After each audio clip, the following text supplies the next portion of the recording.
এই দেখো আমাদের অ্যাঞ্জেলের রাগ কমে গেছে। এই কি হয়েছে? আমের গন্ধ যাচ্ছে নাকে? আম রুটি হবে? কলা দিয়ে রুটিটা তো খেলো না পুরোটা, এখন আম দিয়ে দেখো।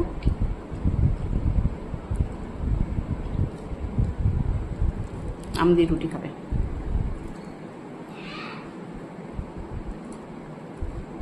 হুম,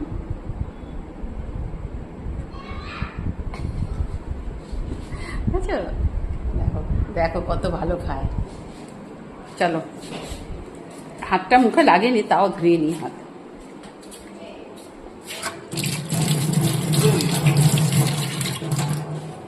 রুটিটা আলগা করে দিয়েছি, তোমরা আবার কেউ খারাপ ভেবো না। ওর মুখের সঙ্গে আমার হাতটা লাগেনি, রুটিটা ধরেছে, রুটিটা নিয়ে নিয়েছে মুখে, তাও হাতটা ধুয়ে আসলাম, খাবো আবার।